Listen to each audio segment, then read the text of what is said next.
یا کمائیں، حضور صلی اللہ علیہ وسلم کی سنت بھی ہے اور ہماری صحت کے لیے بھی بہت کارآمد ہے۔ ہمارا آج کا ٹاپک ہے درخت، اور درخت کون سا ہے؟ درخت ہے ہمارا ساگوان۔ ایک ایسا درخت ہے، جنگلی پودا ہے یہ، جس کی نشو و نما کی جائے تو یہ کافی اچھی اماؤنٹ میں آپ کو پروفٹ دیتا ہے۔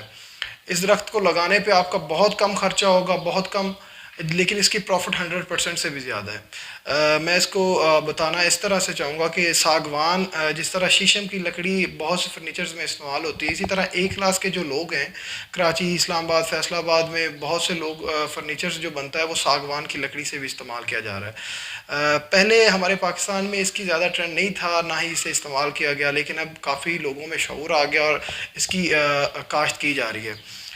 اس کی کاشت کے لیے دوستو بنیادی جو آپ کو بتانا چاہوں گا، اس پہ خرچہ، ایک پودا آپ کو اگر 10,000 میں ملے گا تو اس کی جو آپ کو پروفٹ ہے وہ تقریباً 10 سال بعد ریٹرن ملے گی۔ آپ ایسے سمجھیں کہ آپ کے الحمدللہ آپ کے گھر میں بچہ پیدا ہوتا ہے تو آپ اس کی پیدائش پہ 10 درخت اگر لگا دیتے ہیں تو جب وہ بچہ جوان ہوگا، اس کی اسٹڈی کا ٹائم آئے گا، اس کی شادی کے ٹائم آئے گا، تو اس ٹائم پہ یہ درخت آپ کو ایک اچھی اماؤنٹ دے گا اور خوشحال طریقے سے آپ اس اماؤنٹ کا استعمال کر سکتے ہیں۔ اس کا جو کرنٹ ریٹ چل رہا ہے وہ 15,000 مربع فٹ چل رہا ہے، تو بہت اچھا ریٹ ہے۔ مطلب اگر آپ ایک درخت لگاتے ہیں تو وہ 10 سال بعد آپ کا 10 سے 15 لاکھ روپے کا درخت بکے گا، کیونکہ اس کی جو ایج ہے وہ 10 سے 15 سال ہے۔ 10 سال کی ایج میں بھی کاشت ہو جائے گا، لیکن اگر آپ 10 سے 2 سال اسے زیادہ دیں گے تو یہ اچھی نشو و نما پا کے اچھا ریٹ آپ کو دے جائے گا۔ اس کے لیے جو ایوریج زمین ہے وہ سیم والی نہیں ہونی چاہیے، باقی آپ اچھی کاشت کرنے کے لیے زمین اچھی استعمال کریں۔ اس کے لیے آپ نے کیا کرنا ہے، ایک 4 فیٹ کا گڑھا کھودنا ہے، اس میں 50 گرام صرف نائٹروفاس کھاد ڈالنی ہے اور یہ پودا لگا دینا ہے۔ باقی نارمل پودوں کی طرح آپ نے اس کی نشو و نما کرنی ہے، کوئی اس پہ ایکسٹرا خرچے نہیں ہیں، نہ کوئی اس پہ لوازمات ہیں۔ ہاں، لگانا آپ نے کیسے ہے، آپ کے پاس اگر 1 کنال زمین ہے تو آپ اس پہ 50 پودے لگا سکتے ہیں 10 فیٹ کے حساب سے، اور اسی طرح 1 ایکڑ زمین پہ اگر آپ اس کی کاشت کرتے ہیں، 1 ایکڑ زمین پہ آپ کے 400 سے 450 پودے تک لگ جائیں گے، تو جو ایک کافی اچھی تعداد ہے۔ اور 450 پودا اگر آپ 10 سال بعد سیل کرتے ہیں، 10 لاکھ کا بھی ایک پودا اگر آپ کا سیل ہوتا ہے تو ایک بہت بڑی اماؤنٹ ہے جو آپ کو ملے گی، اور یہ ایکچوئل اماؤنٹ ہے جو آپ کی ملکیت ہوگی، جس پہ آپ کو کوئی ڈاؤٹ فل آپ کو ہونے کی ضرورت نہیں ہے۔ آپ مارکیٹ سے اس کا ریٹ پتہ کریں، اس کے بعد آپ کس کی کاشت کریں، انشاءاللہ آپ کو ایک بہترین پروفٹ ملے گا جو آپ کی نسلیں استعمال کریں گی۔ وہ کہتے ہیں ہماری زبان میں کہ آپ نے ایک درخت لگایا تو اس کے سائے میں بیٹھنے والے بہت سے ہوں گے۔ آپ یہ ساگوان کا درخت لگائیں، اس کے لیے بے شمار ویڈیوز بھی موجود ہیں، انفارمیشن انٹرنیٹ پہ موجود ہے، گوگل پہ آپ سرچ کریں۔ اس کے بعد ہماری باتوں پہ اگر آپ کو ٹرسٹ نہیں ہے تو آپ اپنے فائدے کے لیے ایک دفعہ اسے گوگل پہ سرچ کریں تاکہ آپ کو اس کی مزید معلومات ملے اور اس کی طرف آئیں، کیونکہ اگر ہم خوشحال ہوں گے ہماری آنے والی نسلیں خوشحال ہوں گی، ہمارا ملک خوشحال ہوگا۔ کیونکہ اگر آپ ایک ایسٹیمیٹڈ آئیڈیا لیں، 1920 اور 2022 تقریباً 100 سال بنتے ہیں، 100 سال میں ایوریج اگر آپ خرچوں کا حساب لگاتے ہیں تو 1920 میں اگر 1 روپے خرچہ تھا تو ہم نے صرف ایک زیرو ایڈ کرنی ہے۔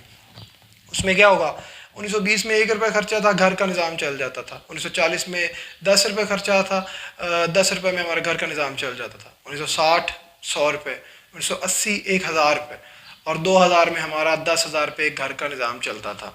آج 2022 میں ایک زیرو اور ایڈ کریں، 1 لاکھ روپے میں ہمارا گھر کا نظام چلتا نہیں ہے بھائی، کیونکہ موٹر سائیکل کے خرچے، گاڑی کے خرچے، ایجوکیشن، ہیلتھ، اس کے علاوہ موبائل کے خرچے اتنے زیادہ ایڈیشن ہو چکے ہیں کہ اب کنٹرول کرنا انسان کے بس کی بات نہیں ہے۔ تو جب ایک چیز کنٹرول نہیں ہو سکتی تو پھر اس کے لیے ہمیں اپنی انکم کو بڑھانا بھی ضروری ہے۔ تو شارٹ ٹرم فارمنگ یہی ہے کہ آپ ایسی چیزوں کو کاشت کریں جو آپ کو اتنی پروفٹ دے کہ آپ کا گھر کا نظام ایک خوشحال طریقے سے چل سکے۔ اور 1 لاکھ روپے وہ کمائی ہے جس سے آپ کا گھر کا صرف خرچہ چلے گا، آپ کے ایکسٹرا جو خرچے ہیں وہ کنٹرول نہیں کر سکتا۔ اپنی کامیابی کے لیے اس چیز کی طرف آئیں جو آپ کو کامیاب کرے، آپ کو انکم بھی دے اور حلال انکم دے۔ آپ کے بچوں کے پیٹ میں اگر حلال رزق جائے گا تو نسلیں کامیاب ہوں گی، اور وہی نسلیں کامیاب ہوتی ہیں جو حلال کھاتی ہیں، حلال کھلاتی ہیں۔ یہ جو شارٹ ٹرم طریقے ہوتے ہیں، اتنا پروفٹ، اتنا کھانا، اتنا پینا، اتنا لے لیں، اتنا دے دیں، ان چیزوں سے آپ کو کامیابی نہیں ملے گی، اور وقتی اگر فائدہ ملے گا بھی تو نسلوں کو کیا ملے گا، صرف نقصان۔ تو ہمارا مقصد آپ تک یہ آگاہی پہنچانا ہے تاکہ آپ اس شارٹ ٹرم چیز کی طرف آئیں اور اپنے آپ کو کامیاب کریں. یہ درخت لگائیں، اس کے لیے ویدر آپ نے زیادہ گرمی اور زیادہ سردی میں نہیں لگانا. 10 سے لے کے 45 ڈگری تک یہ ٹیمپریچر اچھا ماحول اسے فراہم کیا جائے تو یہ اچھی نشو نما پاتا ہے. 45 سے اوپر تھوڑا بہت ہوتا ہے تو برداشت ہے، اسے کوئی مسئلہ نہیں ہوگا. 10 سے نیچے اسے قابل برداشت نہیں ہے کیونکہ برف باری میں یہ پودے اچھی نشو نما نہیں پاتے. اس کے ساتھ ساتھ آپ نے 10 بائی 10 فیٹ پہ یہ لگانا ہے، انشاءاللہ بہتر نشو نما ہوگی. اور ساتھ اگر آپ کاشتکاری کر رہے ہیں، فارمنگ کر رہے ہیں، اس میں آپ اس میں کوئی اور فصل بھی کر سکتے ہیں، کوئی مسئلہ نہیں ہوگا اور آپ کو اس کی بھی انکم مل جائے گی. تو یہ آپ کریں، انشاءاللہ آپ کو بہترین اور اچھی انکم ملے گی کیونکہ آج کل فرنیچرز میں ایک کلاس لوگ جو ہیں وہ یہی لکڑی استعمال کر رہے ہیں اور اتنی بہترین اماؤنٹ پہ یہ ملتی ہے. پاکستان میں کیونکہ اس کی کاشت نہیں ہے، یہ انڈیا سے منگوایا جا رہا تھا، تو اگر پاکستان میں اس کی کاشت ہوگی تو انشاءاللہ پاکستان میں بھی اچھی اماؤنٹ آپ کو ملے گی. آج کاشت کریں گے تو ان فیوچر آپ کو کچھ نہ کچھ ملے گا. اگر آج ہی نہیں کریں گے، یہی ویٹ کرتے رہیں گے، آج نہیں کل، کل نہیں پرسوں، تو پھر آپ کو کچھ بھی نہیں ملے گا. آج اس پہ کام کریں، انشاءاللہ اللہ تعالیٰ آپ کے رزق میں برکت ڈالے گا. اور ساتھ ہی ساتھ اگر آپ نے ہمارا چینل سبسکرائب نہیں کیا تو وہ آپ کائنڈلی سبسکرائب کریں تاکہ نیکسٹ ویڈیوز آپ کو ملتی رہیں اور ان فیوچر ہم آپ کو مزید اسی طرح کی اچھی اچھی ویڈیوز فراہم کرتے رہیں. کیونکہ آپ ہمیں سجیشن دیں گے، آپ ہمیں کمنٹ باکس میں بتائیں گے تو ہم مزید نئی ویڈیوز آپ کے سامنے لے کے آئیں گے اور جیسی ویڈیوز آپ چاہ رہے ہیں انشاءاللہ ویسی ہی ویڈیوز آپ کو فراہم کی جائیں گی تاکہ آپ کا فیوچر بلڈ ہو. ہمارا مقصد صرف اپنی پروموشن نہیں ہے، ہمارا مقصد آپ لوگوں کو ایک اچھا فیوچر فراہم کرنا ہے کیونکہ آپ کا فیوچر ہمارا فیوچر ایک دوسرے سے ایسوسیٹڈ ہے ایک قوم کے طور پر. جب تک ہم ایک قوم ہی نہیں بنیں گے تو ہم کامیاب کیسے ہوں گے؟ میں کہوں گا مجھے مل جائے، آپ کہیں گے آپ کو مل جائے، اس طرح سے کوئی کامیاب نہیں ہوتا. جب بھی کامیابی حاصل کرنی ہے تو ایک ساتھ مل کے کامیابی حاصل کریں گے انشاءاللہ. تو آپ اس ویڈیو کو شیئر بھی کریں تاکہ بہت سے لوگوں کو یہ پیغام ملے اور انشاءاللہ مجھے امید ہے کہ بہت سے لوگ ساگوان کاشت